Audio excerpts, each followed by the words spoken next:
What's new? What's next? And what does it mean for your business? Welcome to the 2021 Shelly Palmer Innovation Series Summit, featuring Samsung Electronics CMO, Wanda Young, Facebook's Vice President Global Business Group, Carolyn Everson, Google AI Product Lead, Barak Turovsky, the Shelly Palmer 2021 Trends and Insights Report, and much, much more. And now, your host, CEO of the Palmer Group, Shelly Palmer. Hi everyone, I'm Shelly Palmer, CEO of the Palmer Group, and it's my pleasure to welcome you to the Innovation Series Summit. I'd like to thank our announcer, AI voiceover British female. It's a text-to-speech AI that was modeled after a British female voice. And I'd also like to thank the composer of our theme music, Iva, which is an initialism for Artificial Intelligence Virtual Artist. We'll talk much more about AI throughout the summit. We have an exceptional group of guests today. I'm going to chat with Samsung Electronics CMO Wanda Young about Samsung's commitment to innovation. Google AI product lead Barak Turovsky will share his thoughts about the incredible advances we've seen in AI this past year and what's coming next. And Facebook's Vice President Global Marketing Carolyn Everson and I will have a frank conversation about the pandemic, Facebook, and business. But before we get started, look, the politics of the last couple of weeks have made an incredibly tough year even tougher. We're going to have to talk about politics today. The subject is unavoidable. But I think it's just as important to acknowledge the immense toll the pandemic has taken. So many lives lost, so many heartbreaking stories. Truly no one's unaffected, but I'm hopeful. While it's true America's healthcare system is being stretched to its limits, and while it's also true that COVID-19 cases, hospitalizations, and deaths are at an unacceptable level, there's some good news. There are several different vaccines being dispensed, and there's been a great deal of progress with therapeutics. Conventional wisdom says that we're going to be in for a long winter, but between the vaccine program and improvements in treatment protocols, we should begin to emerge from the pandemic towards the end of 2021. McKinsey has a well-researched article on the subject. Now, look, I have no way of knowing if this is true or it's just wishful thinking, but it's the time frame that's most often quoted. A lot can happen between now and then, and no matter how tough times are right now, and no matter what this looks like, the pandemic will ultimately end. When it does, we're going to be in a new world with new challenges and new opportunities. Some people, myself included, like to say we've experienced something like 10 years of social innovation in the past 10 months. That's a great soundbite, but how will that accelerated innovation change the way we spend our days? What will the new normal look like? What's going to go back to the way it was? And what's changed forever? A good place to start is right here, right now.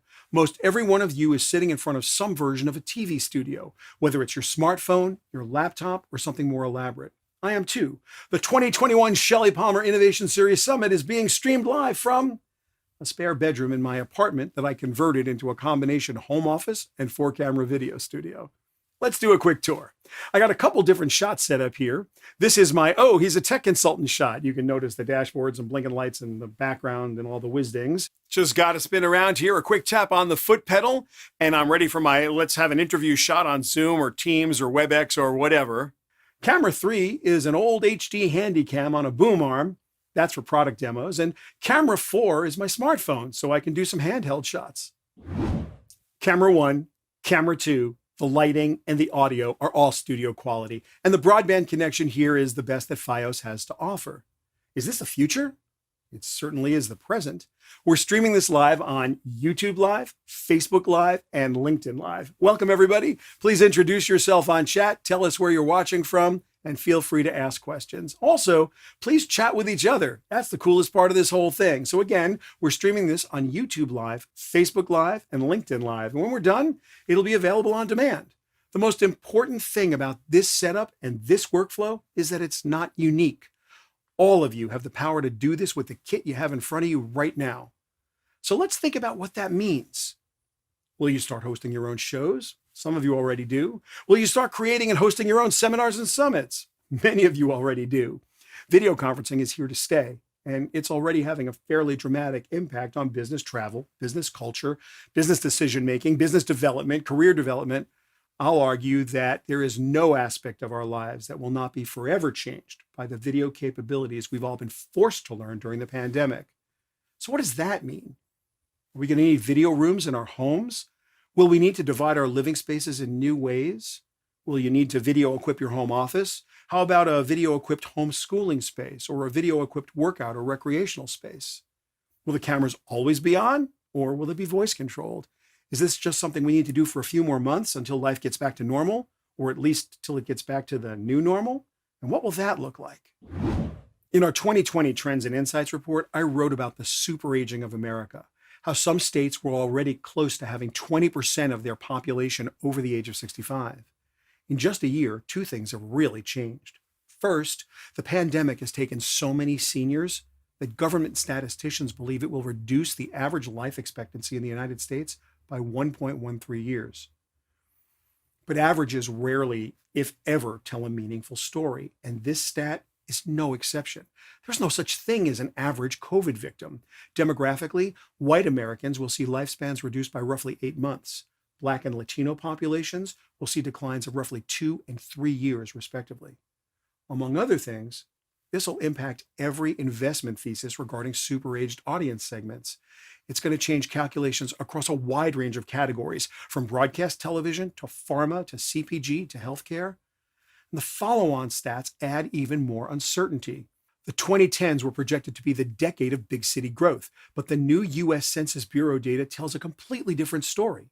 The migration out of the major metropolitan areas began a few years ago, but the pace has clearly picked up this year. And the big questions are easy to ask. Can you make a living outside the city? And can a city person find happiness as a country person? I'm sure each of you has your own story that you can tell. From a work perspective, this migration is empowered by technology, and the tech is getting better every day. What does this mean for the future of major metros, for the future of work, politics, tax rolls? The list of follow-on effects is vast. And while we're thinking about video, let's take a minute to talk about what's happening to the business of television. In 2006, I wrote a book called Television Disrupted: The Transition from Network to Networked TV. Aside from patting myself on the back for predicting how and when the current streaming transition would happen, and aside from blatantly, shamelessly plugging the book, which you can find on Amazon, by the way, the book explored the impact democratized production technology would have on the then nascent digital on-demand economy. And it also posited the amplification of the attention economy. Back in 2006, the thesis of the book, The Transition from Network to Networked TV, was a purely intellectual exercise. The technology simply didn't exist. To be honest, predicting that everyone would have their own personalized streams of democratized on-demand content really didn't prepare me for the emotional impact that the transition was going to have. Look, from the first cave painting to the present, the job of every piece of content ever created was and is to get your attention. It almost goes without saying that time is everyone's scarcest resource. So it's easy to understand why the accelerated and unprecedented volume and velocity of content has totally changed the rules of engagement. Now, more than ever, only the most extreme content, and you can define that for yourself, is able to cut through the clutter. The consequences of this extremification are obvious. Add in new AI-assisted production techniques, and you've got a deepfake Christmas message from the Queen. So much of our world today comes to us through these screens, which brings me back to that question of trust, of whether what we see and hear is always as it seems. On behalf of myself, your Queen, and all at Channel 4, I trust you will have the very merriest of Merry Christmases. There's a lot of hype about AI. Let's just say you'll find these two letters in way more product descriptions than you should. But just because marketers have decided to abuse the initialism doesn't mean that we haven't seen real advances this past year. OpenAI's GPT-3, the third generation of the generative pre-trained transformer, can do a wide array of NLP tasks, such as writing in the style of Shakespeare, or writing reports, resumes, instruction manuals, translating plain language descriptions into computer programming languages like HTML or JavaScript, and a whole bunch more. We could spend the whole summit just talking about GPT-3. Can it pass the Turing test? It did pretty well, but remember, the Turing test isn't for computers to pass. it's for humans to fail. At last year's summit, we showed some examples of the most convincing deepfakes we could find. So let's have a quick look at the state of the art. America. You blame me for interfering with your democracy, but I don't have to. You are doing it to yourselves. Polling stations are closing. You don't know who to trust. You are divided. There are strings we can pull, but we don't have to. You are pulling them for us. The first time I met him, I go, he comes up to me and he had his cigar in his mouth and he goes, what is Jeff and Peter? That's his hair and makeup guys. Yeah. And I go, I don't know, I'll find them. And he goes, find them, show me your leadership capabilities. Yep, now you can look and sound like Arnold Schwarzenegger. These capabilities are very close to becoming commoditized. For some quick examples, just Google AI voiceover generators. Some of the better ones are already good enough to voice an audiobook or an instructional video. There are just a remarkable number of things you can do with AI, but there are an equally remarkable number of things you can't do with it. Here are a couple paintings created by AI. There are several galleries that feature unique original works. Some sell for thousands of dollars. Is this art? That's your call. As you know, this is the time of year we publish our Trends and Insights report. You can visit shellypalmer.com to sign up for early access. This year's report acknowledges the known unknowns and offers a framework to help you answer key questions.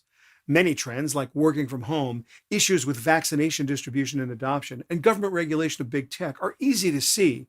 We've tried to dig a little deeper, and we think this year's work will enhance your decision-making and help you create value for your business. Again, you can visit shellypalmer.com to request early access.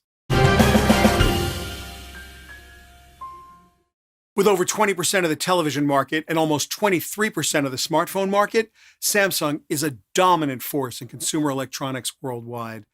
The products Samsung makes help shape how we live, how we work, and how we play. So I'm super excited to introduce my good friend, Wanda Young, CMO at Samsung Electronics America. Wanda, wow, these are really challenging times. Thanks so much for being here. Shelly, I'm so glad to see you. Thank you for having me. And I don't want to harp too much on it. We've had political challenges, we have medical challenges, we have societal challenges, we have economic challenges, and all of them have really had a giant impact in the way consumers approach everything. And as a chief marketing officer, this has to be challenging too. And I just wondered out loud, and I want to just ask you, what are the changes that you've seen that have been most impactful? We've spent so much time just trying to get closer to our customers, and we're doing a ton of just daily listening. And it goes all of the way. Obviously, we're in the US, but as we go back and listen to customers even around the world and compare notes, it has affected everyone everywhere. And that's been the one common theme. We talk to all of our countries, and it has been truly a global pandemic. And while that sounds, okay, that's common and simple, it's not. It has really been the thing that has been so stunning to see how heartfelt everyone has commonly felt that this is the thing that has leveled us across the board. And when we look at what that means as it relates to, like, what does it change in terms of how we've reacted as a company to, we've realized that, consumer tech, it has to do more. And that means that as we think about the way that we develop our products, we had to start looking at what was in our pipeline and how were we going to change the way we brought things to market. So here's maybe an interesting statistic for you. We started observing the behavior that we had on some of our existing devices, and 30% of people started washing their clothes more. Well, why? Because we care about being more clean, more hygienic, as people, even though they stayed home, wanted to just show that they're cleaning more, that they're being more sanitary and more hygienic, right?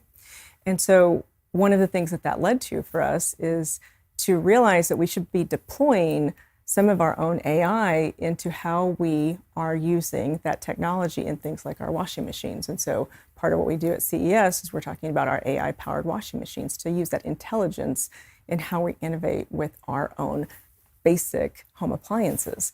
And it's coming from this type of change. Yeah, they think about it in the context of the AI models Samsung trained to upconvert video. By the way, everybody, if you haven't seen Samsung television sets convert regular HD to 8K, you owe it to yourself to check it out.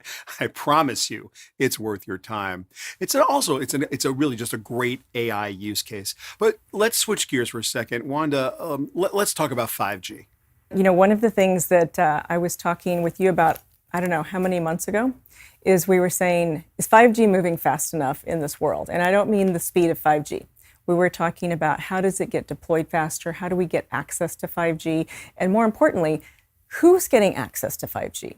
And so Samsung is a leader in deploying 5G. And I think that one of the stories that hasn't been told quite enough is that we actually own the patents, more patents than anyone else in the world. But interesting, US. So it's interesting that we were the first handset maker to bring 5G to the US. But as you watch in the marketplace, one of the things you were talking about is like, man, I just don't see it moving fast enough. That's one of the things that you've been saying for quite a while, right? But now what we've been talking about is how does it move faster into more places? And so 5G Link, it's one of the things we're actually working on with Verizon. And so as an example, I'm here inside 837. I told you many, many months ago about the fact that we wanted to have this building outfitted, and now it does have 5G in it. And so the ability to have buildings outfitted with it as a closed loop network so that buildings are operating as a closed loop network. And so that's going to happen for more facilities, hospitals, institutions, so that it can enable the power of it. And so it's not just about when you're on the go with mobile technology, but it works for buildings. But it's also about rural areas. You know, we are working to make sure that it's getting deployed with rural areas, working with AT&T, and then also using it for radio networks. So I think that thing that we talked about so many months ago about the fact that it's got to get to as many places, as much access for all, I think it's happening now. And so I feel much more positive about where it's headed. And hopefully you do too. No, I'm a big 5G is inevitable. There's no question about that. We are going to live in a 5G world. The question is, how are we going to get there and who's going to lead? Clearly, you guys have taken a giant position in 5G, as has Verizon and all the carriers. We know it's coming. The consumer benefits as they roll out, they're exciting. They truly are. Some of it, as you know, I've said, and I'm not going to go back on what I've said at all.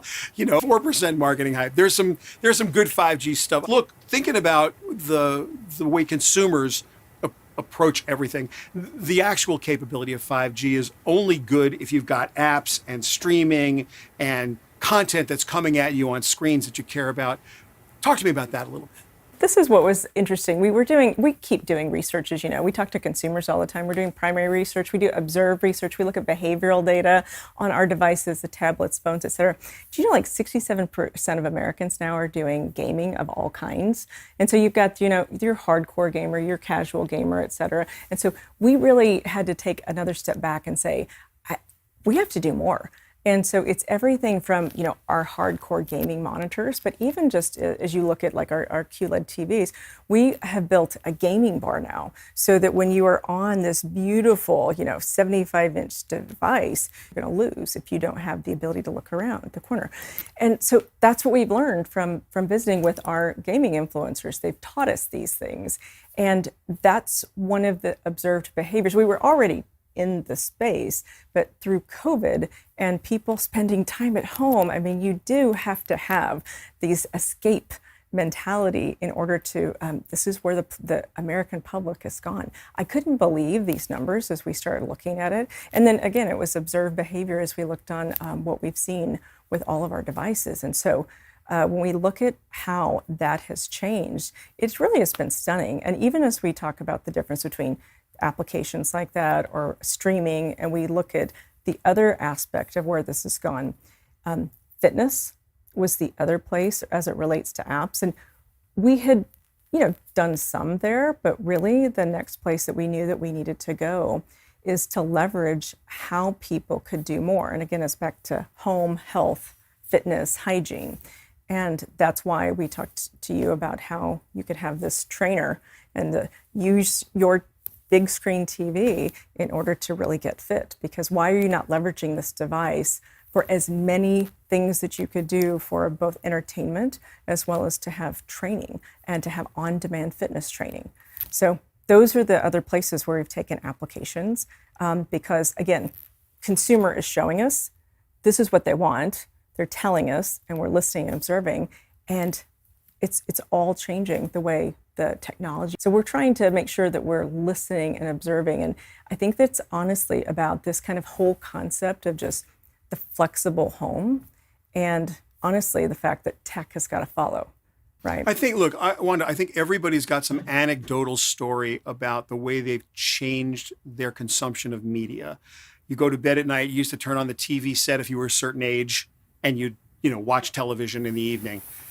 Kids would watch their laptop or their handheld or their tablet sitting on the couch next to you, if they would consider sitting next to you. And everybody sort of has adopted different, based on their ages, different preferences. All of that seems to have changed if you talk to their handheld and they're watching some videos before they go to bed, or what would have been prime time. And then you see all of a sudden this massive 4K video streaming world where you can finally, over the top, get these magnificent images and finally take advantage of the set that, you bought a 4K set and you had a 2K cable. It was no fun at all. With so much going on, what do you think is next? Like, how does this all manifest itself? And the follow-on to that question is, what does our audience need to know about the way this is changing and the way that they need to adapt and the way that you guys are adapting?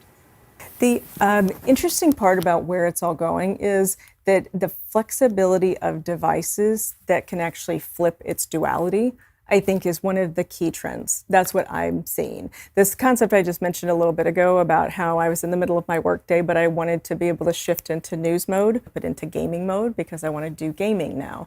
Those aspect ratios changing, and then I'm going to move it into fitness mode, and I'm going to do a live training session with my trainer.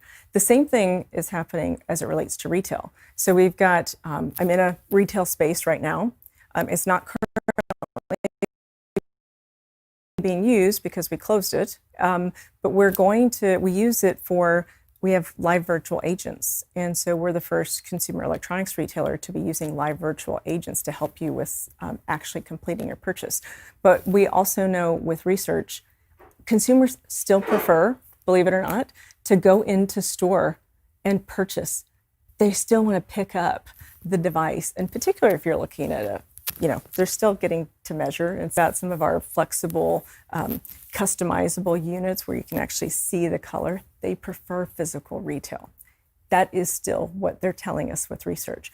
So what's the next of that is our ability to and so we're looking at how that can become a real shopping environment. And so the virtual shopping experience that's actually good, if you understand what I mean. I do. As opposed to that other virtual experience, which is no fun at all.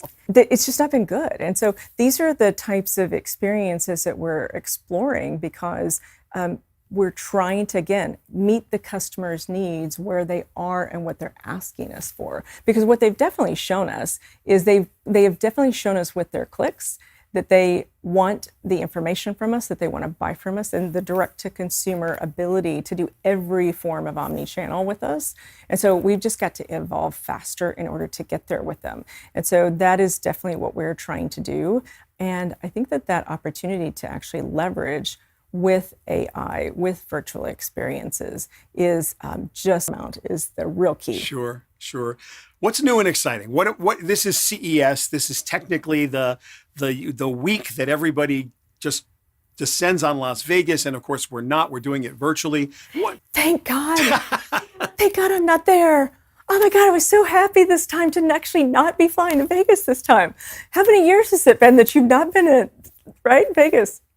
I have to tell you, this past week, Facebook will send memories, as you know, where were you 5 years ago, 6 years ago, so many pictures of CES, and I'm like, oh my goodness. And I like to complain about Las Vegas. It's my favorite thing to do, is just complain about how much. Absolutely, every January. Can't stand it, because I'd love to be there right now. I really would. But anyway, notwithstanding, What's super exciting to you personally? I remember being there so many years ago and seeing self-driving auto technology and thinking, as the cars were trapped, in their little boxes on the floor, and thinking, it's really interesting. I'm not really sure, again, similar, when will we actually be using them and really seeing those deployed? And sitting here in New York, still don't see that happening, right?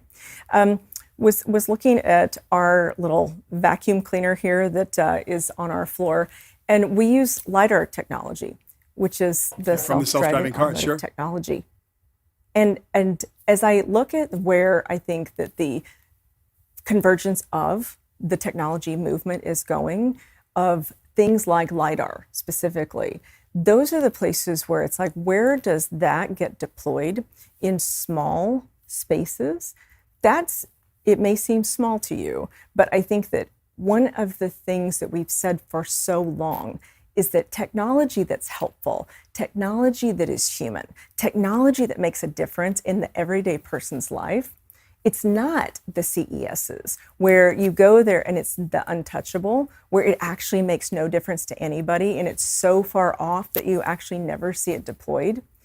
Those are actually the smaller things. You and I had the conversation about what's the breakthrough things. Sometimes it's actually the smaller things. It's actually when I see LiDAR getting deployed in a robotic vacuum that is smart enough to know, do not drag yourself through my pet's home mess because it's that smart, just using that type of technology. That's actually the places where I'm like, this is the intelligent design that I'm looking to see get deployed, because there are far more people who are going to leverage and use that in their homes, because that's actually where you actually see it getting used.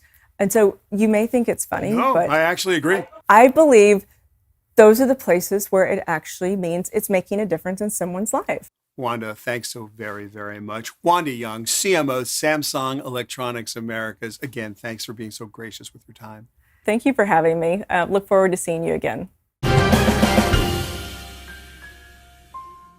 Two quick things. One, please join our daily mailing list. Each morning, I write my take on the news of the day. We include links and a synopsis of the stories that we're paying attention to. It's free and you can sign up at shellypalmer.com. Thing two, you're invited to join PGX. It's a community of subject matter experts focused on business, tech, culture, and innovation, and you can sign up at pgx.tech.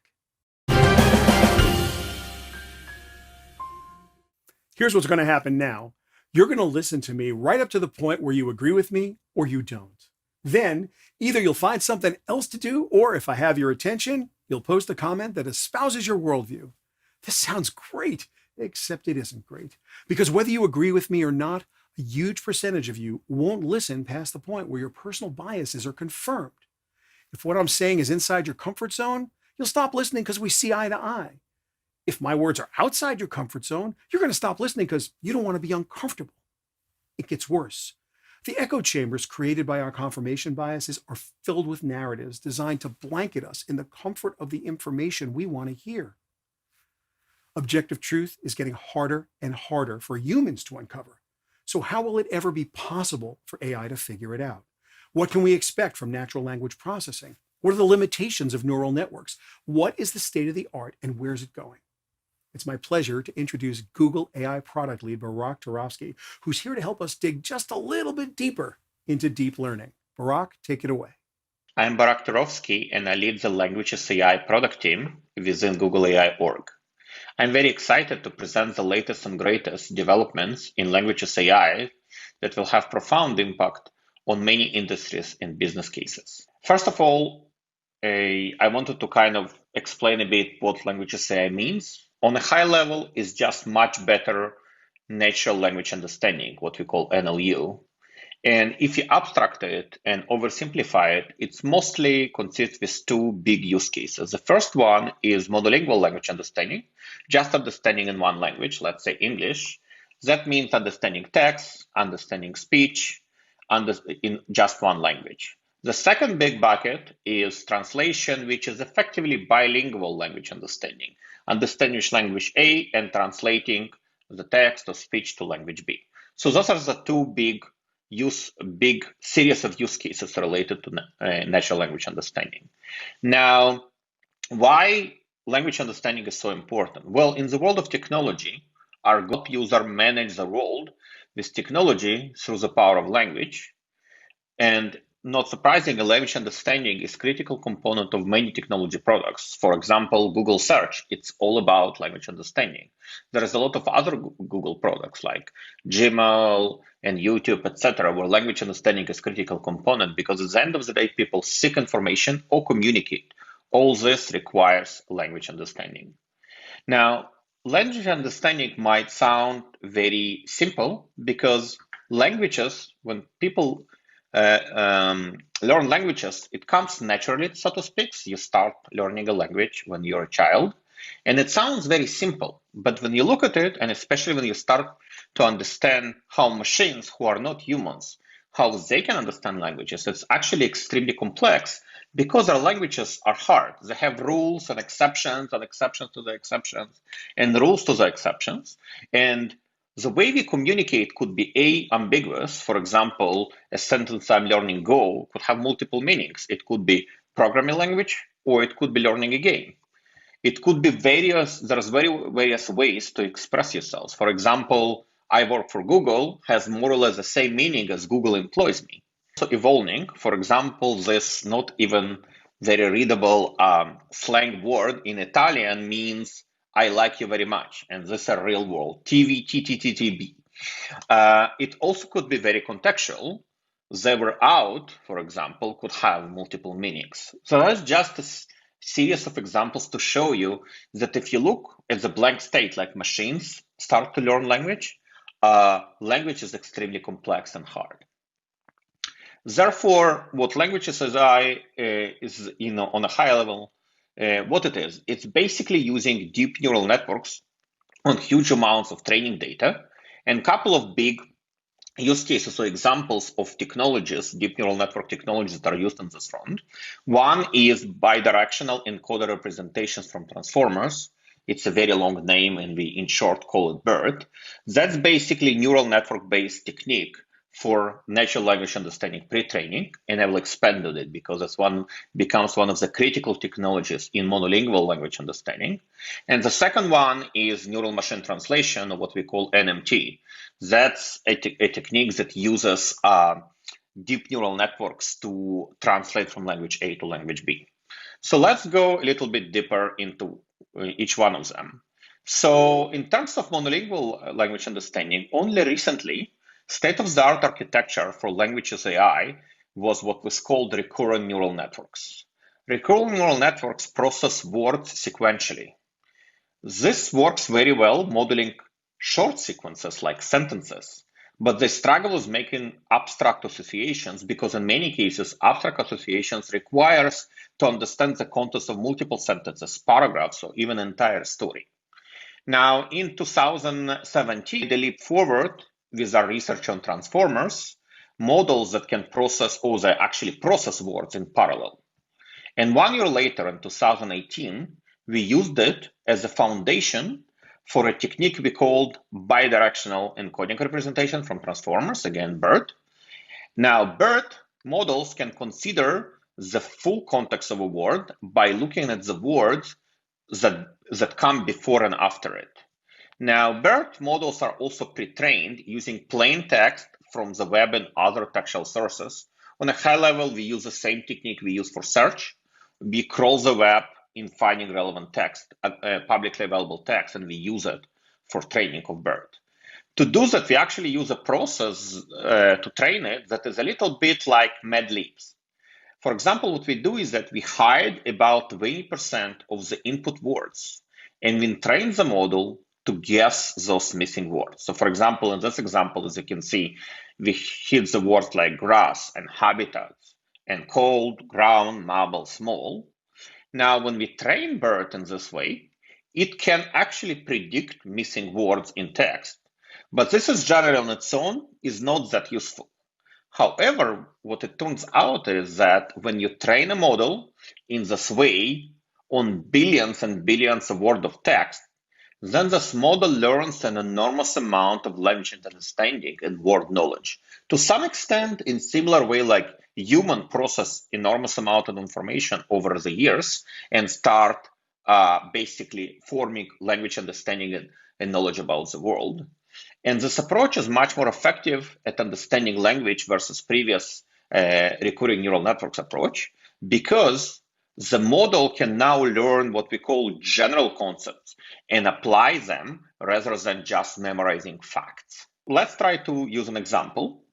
In this particular case, we have a task that we do care about. For example, let's say we would like to be able to answer questions from a paragraph.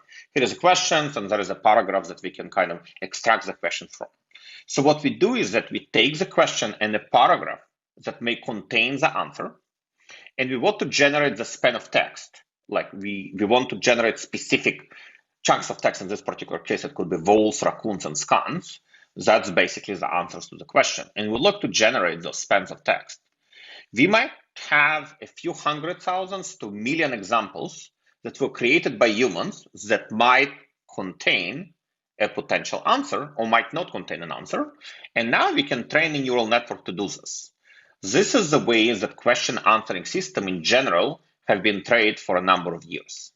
Since the question answering system and BERT are both based on deep neural network, we can actually initialize our question or our answering system with BERT. So we basically combine those two together. Then we can train this on our question answering. We can train this on our question answering system just as we did before.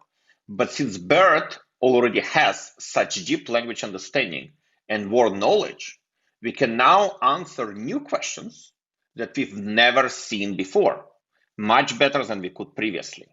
In this particular example, BERT already learned the association between grass and the ground, and as well as things like mammals and voles. So now when he understands this world knowledge and those pretty complex associations, BERT can now learn to answer a question like this, even if it has not been, those words actually were not in the question answering training data. And this is a big step forward because we now effectively train with very little to no direct training data, because there is some association and understanding about the world, about the language and understanding about the world. So that's pretty breakthrough technology.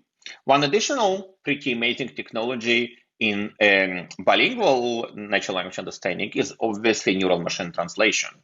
And on a high level, the difference between our previous machine translations that we called machine learning 1.0 is that in each, we would take a chunk of no more of 5 words. We would break each sentence into this chunk, and we translate each chunk separately. Now, in neural machine translation, we take the entire sentence as a whole, and in the future, we may be able to take more than just one sentence. We might take entire paragraph.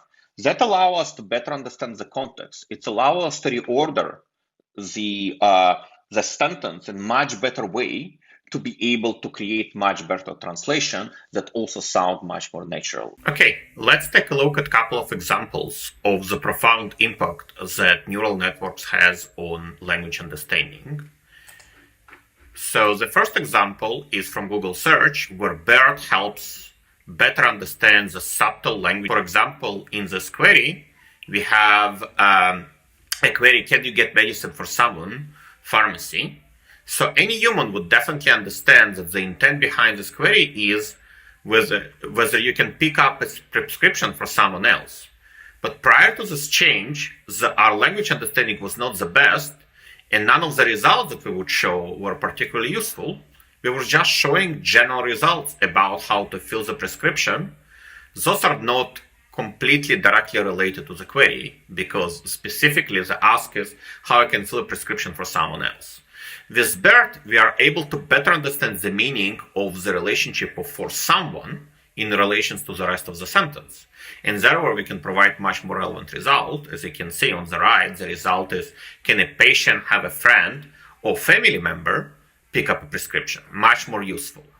In this example, again from Google search, BERT helps to better understand the intent behind your search. So here, the query is 2019 Brazil travel to USA needs a visa. So the word to and its relationship to the other word in the query are super important here to fully understand the meaning of the query.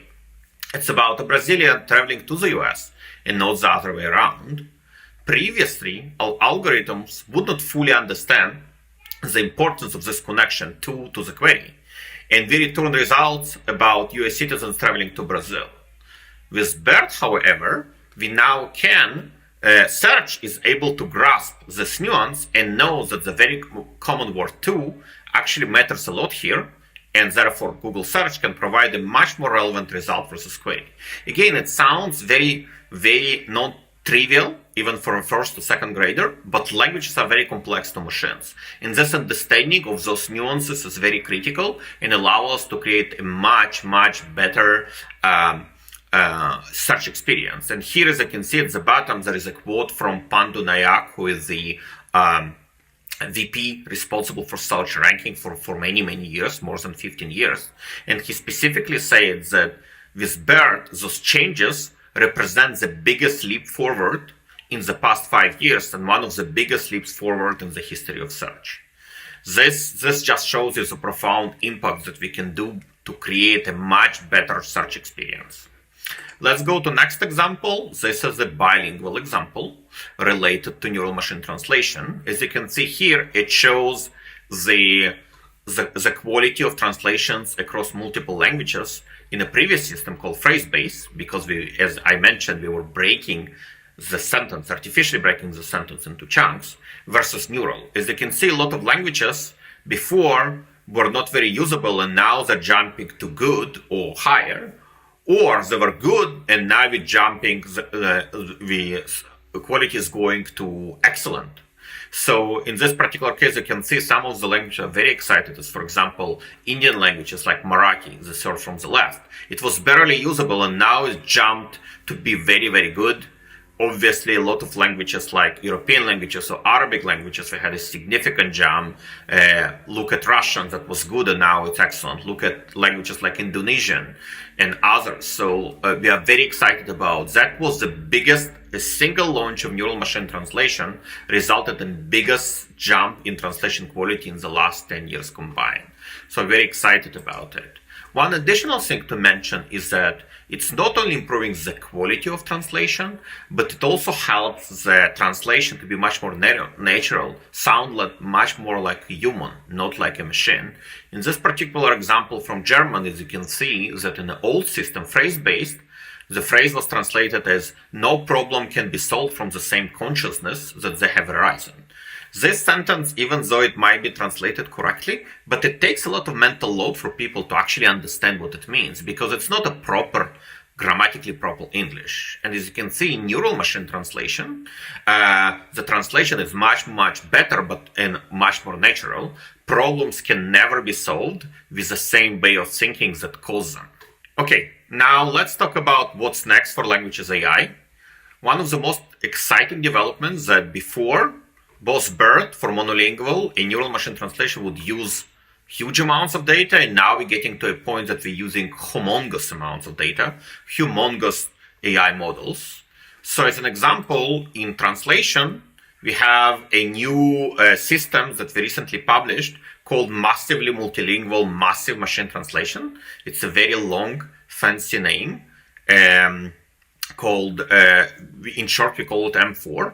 The idea here is that you take data across all languages, you build one humongous models across all languages, and let those deep neural networks basically learn those languages. And as you can see, you see pretty significant jump in translation quality. So on the left side, you can see languages that we call high resource languages, in that they have a lot of training data already.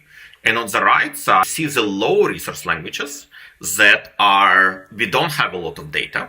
As you can see, when you move from 400 million parameters of training to 6 billion parameters of training, and then to 50 billion parameters of training, you see pretty significant jump in quality.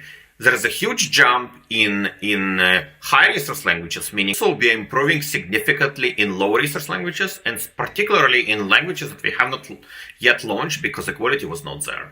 Google Translate today supports 100 languages that cover 99% of online population, but there is 7,000 languages on Earth. And with this development, we could potentially launch more languages quickly, including languages that before we could not launch. So that's it. Hopefully you enjoyed this presentation. And back to you, Shelly. What value by keeping you up to date on the latest technological trends and helping you make the knowledge actionable. This year, we're introducing online innovation briefings. They're custom curated quarterly updates that examine consumer trends, emerging technologies, and disruptive innovation.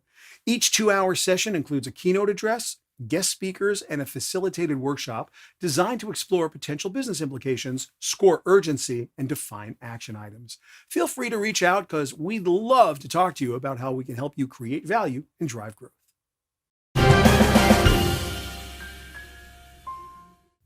With roughly 3 billion users, Facebook is by far the world's largest social network. While its power as an advertising platform is undeniable, it's also embroiled in several high-profile lawsuits, and somehow it seems to find itself in the center of every geopolitical conversation. Considering everything that's going on right now, I am so grateful that Carolyn Everson, Vice President of Facebook's Global Business Group, has agreed to join us today. Carolyn, thank you so much for being here. I'm so happy to have you. Thank you so much for having me, Shelly. I'm thrilled to be here, although I wish we were in person. I remember our chat fondly from last CES. And God, how the world has changed. The world has changed. And speaking of that, look, the elephant in the room, it started with Twitter giving President Trump a timeout. And then you guys said, okay, we're suspending Facebook and Instagram. And then they suspended Twitter, said you're gone. And all of a sudden, everybody's jumping on the bandwagon. Apple, Google, Reddit, Snapchat, on and on and on. So you've got good company. The big question I think everybody really wants to ask is, why now? Like, this has been going on for a while. Like, why now? I think Mark said it best in his post, Shelly, and I'd encourage everyone who hasn't to have a chance to read that. And he basically said, I'm paraphrasing, but the risks of allowing President Trump to continue to use our service during this period where we are trying to get to the inauguration and a potential peaceful transition of power, the risks were simply too great. And so we blocked him indefinitely. You know, at Facebook, we stand for free speech. We want political speech to be shared, but not at the expense of violence. And what we had take place last week was a sitting president that was glorifying perpetrators of violent acts. That is an unprecedented situation that we've had in this country, and we felt that we needed to do everything we can to ensure that we removed that content and the ability for that to continue to happen over the course of at that point, 13 days. Yeah, I mean, I get it. The follow-on question I don't know how to avoid. He's not the only person on Facebook who's a world leader who's done this. And so why not all the others? We have taken action on other leaders. I'm not going to name each one of them, but I can assure you that leaders that have given disinformation around COVID or make hateful remarks about the LGBT community, those posts come down. And we follow policy across the globe around this. What we had last week was an act of violence that was in the midst of occurring. It was actually occurring when these policy decisions based on our policies, I should say, were being made. And we had a sitting president glorifying the perpetrators of violence. And that really led us to take unprecedented action. It is not a very easy, it might be viewed as, oh yes, that's a very easy and simple decision, but let's face it, we have taken the leader of the free world off of Facebook that reaches 3 billion people. That is a significant action, and we felt it was warranted and justified given the violence that was occurring. So I'm going to agree with you because I happen to agree with you personally, but there are plenty of people who don't agree. Does big tech have too much power to change our lives, to rule the world? Are they, because those people are off the grid now and they're not coming back. When violence is at play, which is what was occurring here, dramatic actions need to be taken. And we do throw people off of the platform regularly. The way to think about it is there's varying degrees of offenses that you would have, just like varying degrees of if you got into trouble with the law, right? You might do some civil disturbance or you might commit murder. And there's everything in between. And so some people get warnings when they do something wrong on Facebook. Some people get 24-hour blocks from features. Sometimes they are completely removed. And in this case, we believe the immediate threat to the peaceful transition of power and the glorification of perpetrators of violence warranted an indefinite suspension. And we have been very aggressive on trying to get this type of hateful content and these groups down. We took very strong action on QAnon, who is no longer allowed on our platforms. We have taken action on Proud Boys. We obviously are constantly looking for this type of behavior and removing it. But honestly, Shelly, it's a cat and mouse game because, one group starts and we get them off and then another one attempts to break the rules. And so it's an ongoing battle. It's really a battle that combines machine learning and humans in order to keep people safe.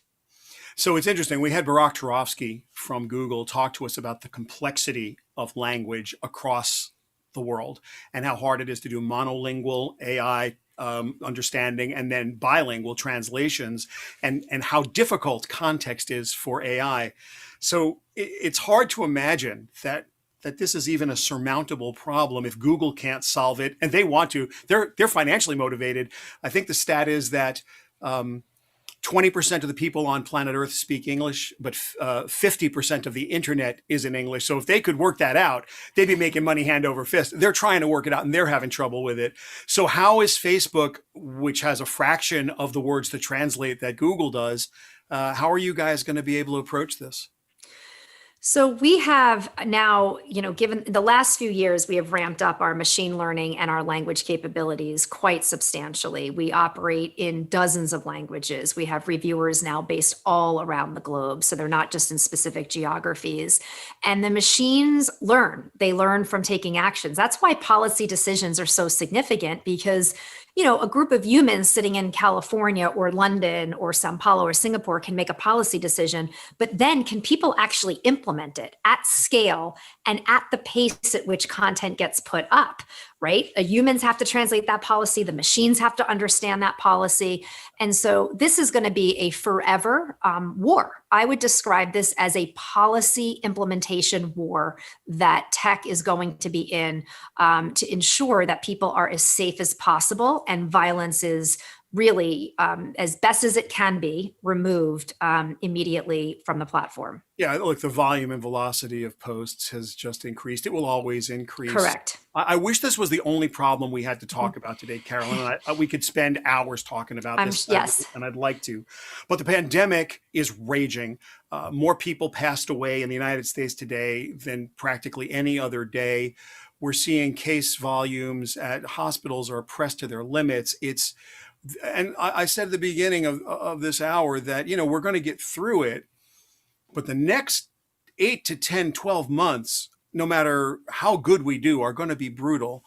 And aside from a lot of things Facebook may be, and aside from all the issues I could bring up about hate speech and violence and banning people, Facebook is still the largest advertising platform for small businesses in the world and one of the easiest to use.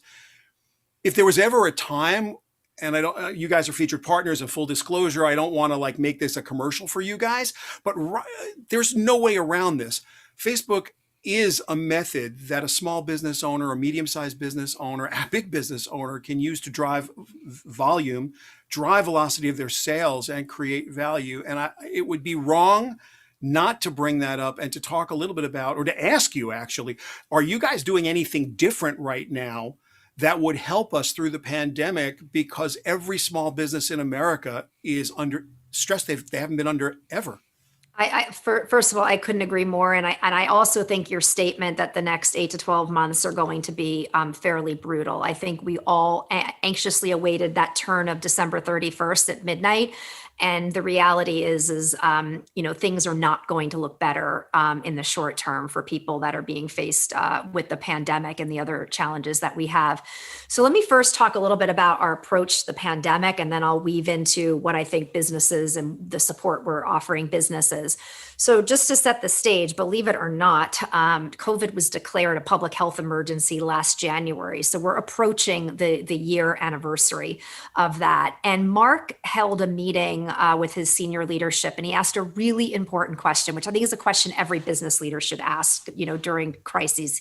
He said, what decisions do we need to make today that if we don't, we will regret not making them in 2 to 3 weeks, right? To push for urgency. Like, okay, you've got a platform with multi-billion people. What do we need to do? And the first thing, and I really actually think this was maybe one of the very first times, I've been at Facebook 10 years, where we really understood the power of our platform, not just to get misinformation, but to get accurate information up.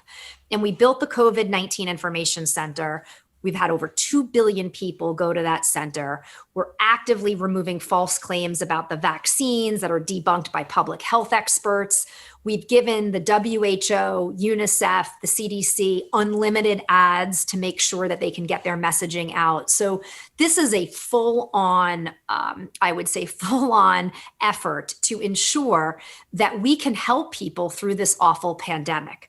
But we also recognize that we might be one of the most important platforms to help people get the economic relief that they need to, especially for small businesses.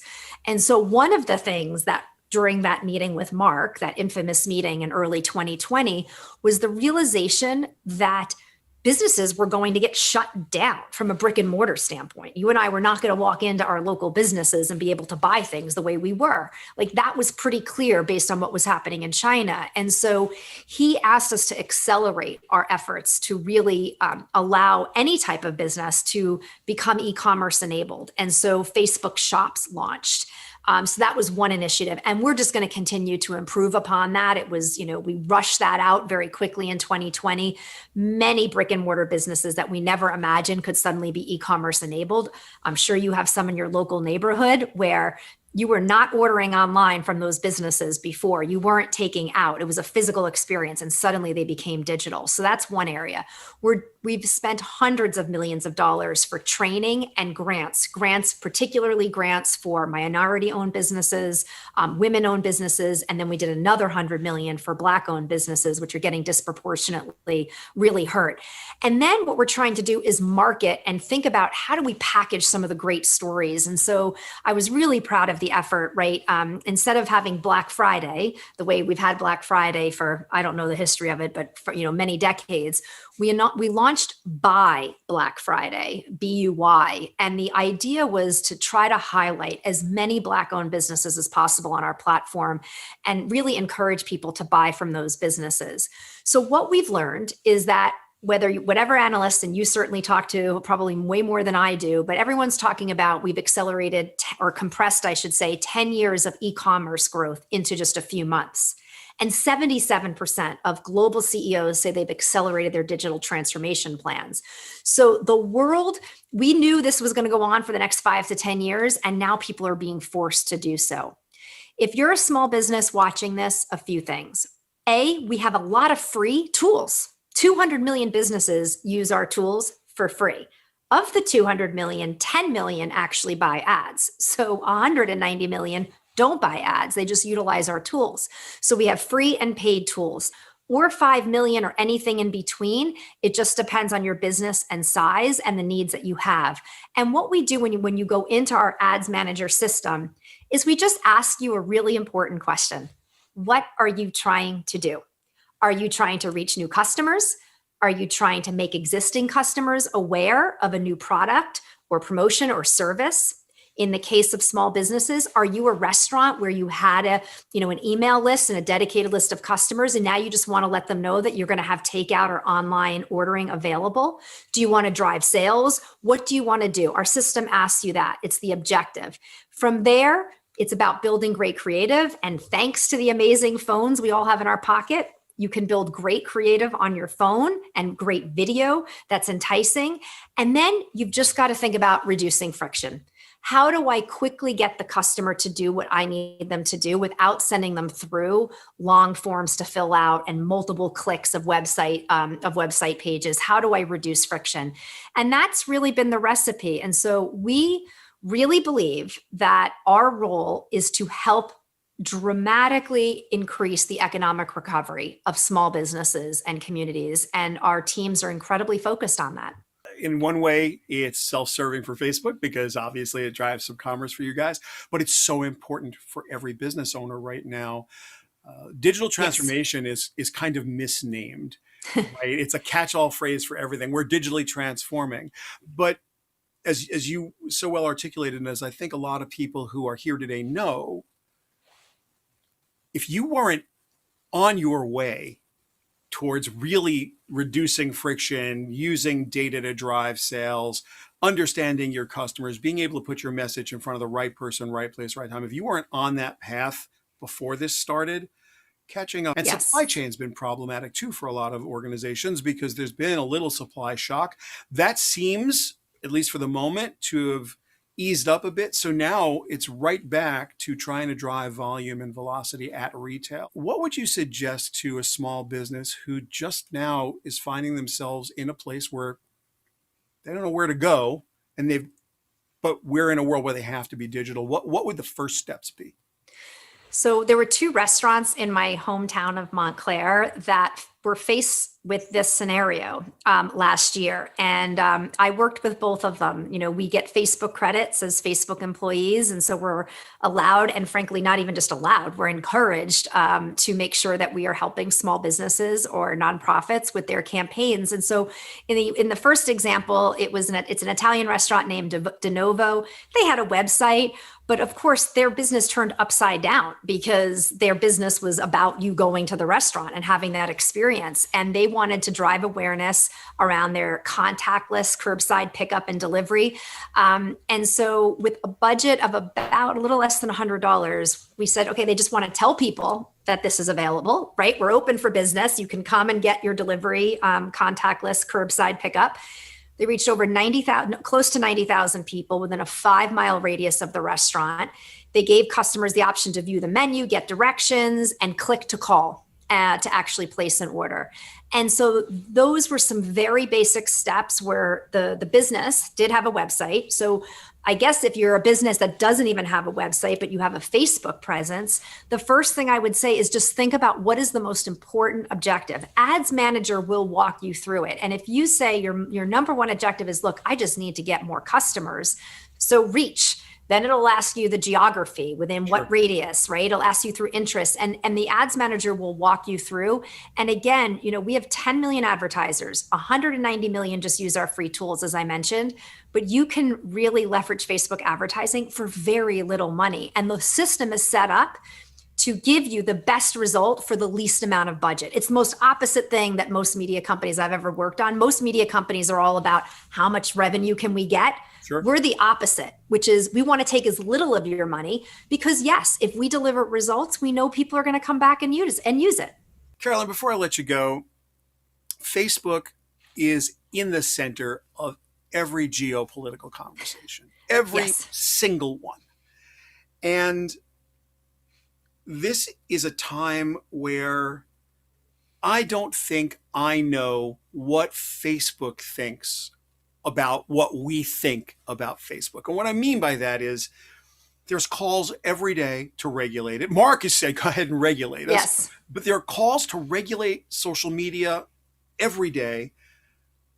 What should that look like? Like from where you guys sit, what would the right outcome be? The government should play a greater role. One is harmful content, right? Setting clear guidelines around which content should be removed and which shouldn't. You know, we opened this segment by talking about, you know, removing some content from President Trump and suspending him indefinitely. But every day there is content removed from Facebook. And you know what? There's usually 2 sides of that coin. People that fundamentally agree with that decision and people think that we have too much power and we've censored them. So it would be helpful for government to actually have more clear guidance on harmful content. We think privacy. The EU has done a really strong job here, leading with GDPR. We need to have more regulation in the United States that protects people's privacy, but also allows personalized advertising to continue. We didn't get into the discussion around Apple, but Apple has somehow created this story out there that you can't have privacy in personalized advertising. It's fundamentally not true. And Apple's own practices should be examined around that. But the government needs to step in, I believe, on privacy. We're going to talk about Apple in a second, but keep going because we're going to get back to that in one sec. Fine. Data portability, right? Are you giving consumers the right to move their data across different platforms? I think that's an area where the government should play. And I think the government should also play a role in election integrity. What is allowed, advertising around elections, the whole topic around that. So those are 4 areas. We don't believe we should be making these decisions on our own. It's why Mark has been consistent asking for regulation. And, we believe that the internet is at the heart of how we solve today's global problems. You said we're in the middle of every geopolitical. Yes, we are, because that is what technology has afforded us to do. I wouldn't still be working at Facebook or in technology if I didn't believe that we actually have the ability to really solve many of today's global problems. But I completely understand and even share a lot of the concerns that people have about tech companies and data-driven services. So frankly, the internet needs new rules fit for the digital age. Yeah, I think that's right. We always talk about Section 230 as, are you a publisher or are you a platform? And the Apple question, I want to touch on, and then we're going to end with 230 because I know we've gone way too long. But Apple's privacy position is well known. They are marketing themselves as the privacy organization. To put it in the most polite way, it's 2 tech giants arguing with one another, and no one seems to really be in that. What people are not understanding is that putting the right message in front of the right person, right place at the right time includes ads, relevant content, and making the quality of your enjoyment of your experience better. That's the good side. The bad side is that the same recommendation engine that gives you the right movie or a bunch of content you might like, or puts the things in front of you that are in front of your friends, also builds echo chambers, creates confirmation bias at a level that we've never seen in history, and is all terrible. So there's 2 sides of that coin too. And in the middle of it is the Apple organization and Facebook saying, well, we're going to fight over how we identify who's who. Discuss. Look, I can't overstate the magnitude of these changes that Apple is contemplating on businesses and, frankly, the entire digital ecosystem. Apple is single-handedly impacting the way millions of businesses, particularly small businesses, are going to reach their customers. And they've done it without clarity or clear communication. Go back to that Italian restaurant example that I had. They need to reach customers within a 5-mile radius. They want to reach their existing customers to tell them about their new service. That is a good service. We want that Italian restaurant to be doing that. And Apple is somehow conflating that you cannot respect people's privacy along with personalized advertising. We fundamentally disagree with the approach. We believe that personalized ads and privacy, user privacy, can absolutely coexist. But I'll tell you what's at stake here. The free internet is at stake, okay? We can't leave it there because I've got one last question for you.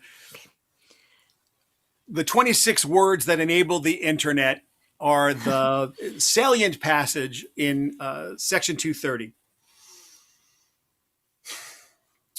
Is Facebook a publisher? Is Facebook a platform? Are you a gum or a candy? This is the age-old debate. Section 30 is part of a law, as you know, that was passed in 1996. It's 25 years old, and it needs to be updated to better reflect how society and technology have changed. It was designed, as you mentioned, to protect free expression on the internet. And we believe that any new version of that law needs to do the same thing. But it also needs to address, I think, the things that maybe the internet founders didn't fully anticipate. It needs to be, like platforms like ours, we need to be able to eliminate hate speech and harassment that harms its users without penalty. And we need to be able to adhere, as well as other platforms, to clear and transparent standards for how, and just as important, why we remove that content. I know this is set easier time to update it, and we are fully supportive of a bipartisan effort to do so. Well, Carolyn, I agree. Section 230 is asking you to make a choice that makes no sense in the 21st century. Are you a publisher or are you a platform? And the answer is you're probably a little bit of both, as is every major tech company, as is every company that collects and uses data. So hopefully the new legislators and the new administration, they'll do their job as lawmakers, and maybe we'll see some progress. Look, this has been a really, really tough couple of weeks, and the year has been insane, but you still, I know, are very optimistic by nature. So tell me something good. So I am, despite all of the terrible things that seem to be going on, both personally and professionally, I will say my optimism comes from getting to work every day with entrepreneurs and businesses making so many of these positive changes, right? We saw it early in the pandemic with auto manufacturing plants that suddenly retooled to make ventilators, or beverage companies creating hand sanitizer. But we're seeing it now with the explosion of entrepreneurial energy as different new businesses were started in America than at any time ever.